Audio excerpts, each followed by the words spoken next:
Today we're going to finish off that huge pile of lead that was clogging up Sam's shed for some time.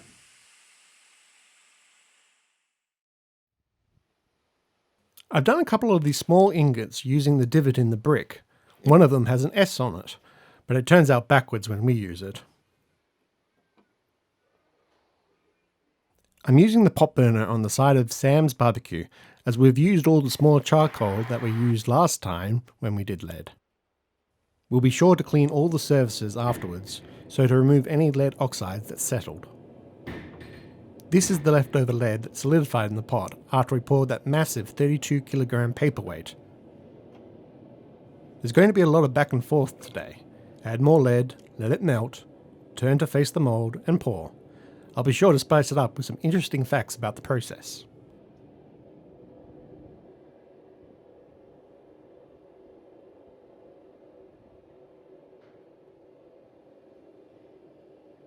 The first ingots for the day. Certainly not the last.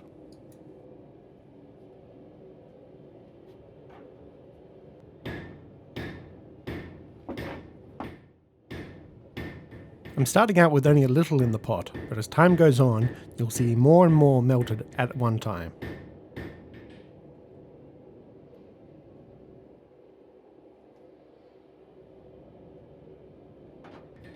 Here is where I decide to help it along with my blowtorch. The flame is 1300 degrees Celsius and heats the lead past its melting point of 327.5 degrees Celsius in mere seconds. Lead, however, has a very low thermal conductivity. Heating up the edge of a sheet will not transfer much heat into its surrounding surface, so you have to apply heat to nearly the entire surface to melt it. Because of the empty space between many of the items that we melt down, we need to continually add more material. A crucible that's designed to hold 1000 milliliters of molten liquid might only be able to hold a quarter of that in material before your stack is too precarious and risks falling out. During the editing process, it became clear that this vid will have a lot of my forearm obstructing what we all came here for. Lesson learned, hopefully.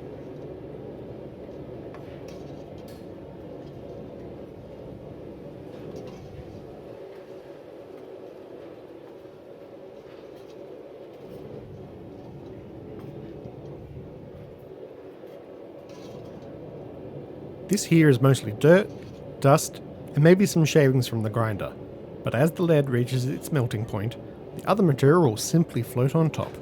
There's going to be a lot of this today.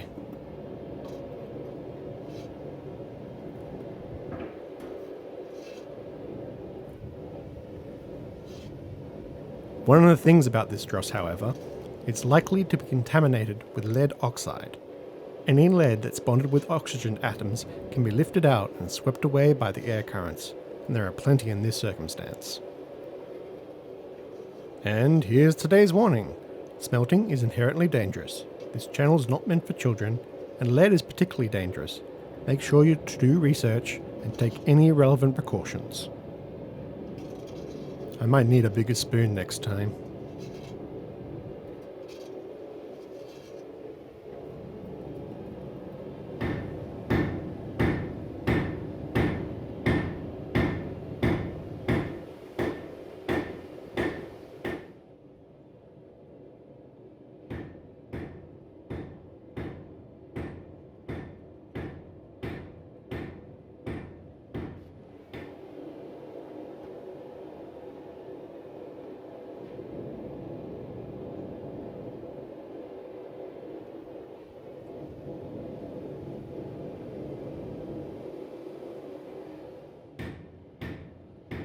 At this point, I'm starting to check if the ingot has solidified. Further and further into the smelt, the mold will get hotter and hotter, causing the molten metal to cool slower. This is the first time it's been really obvious.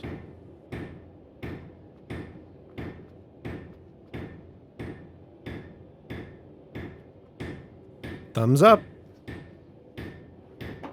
Let's get some rapid fire editing going.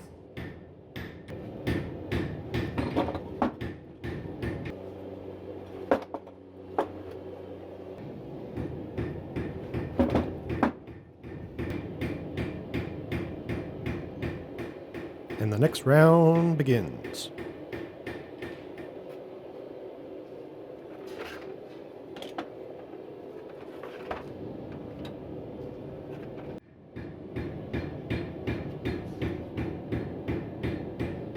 More lovely forearm shots. Gotta be careful I don't pull focus in the future.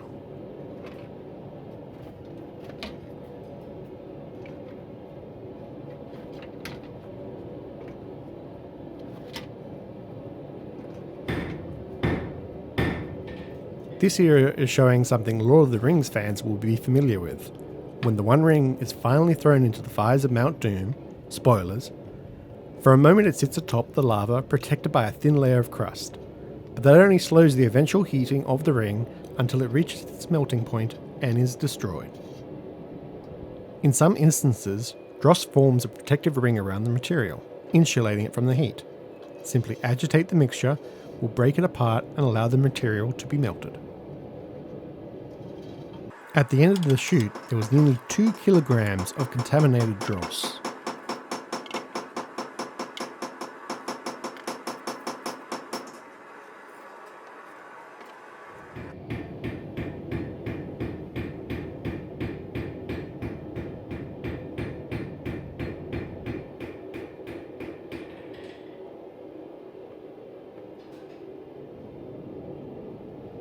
This is taking too long. Time for some more rapid fire editing.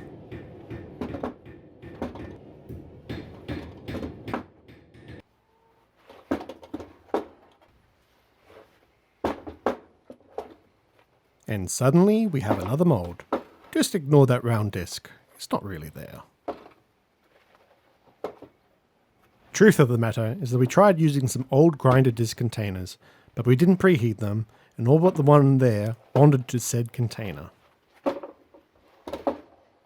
Always preheat your molds.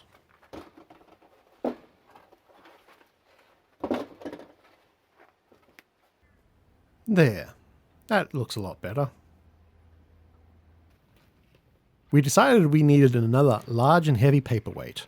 Just to be sure, we did this roughly 12 kilogram block.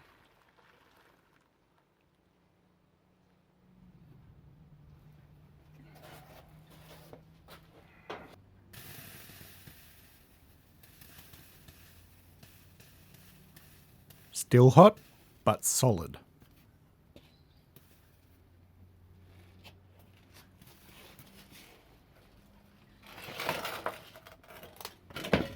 That was a satisfying thunk.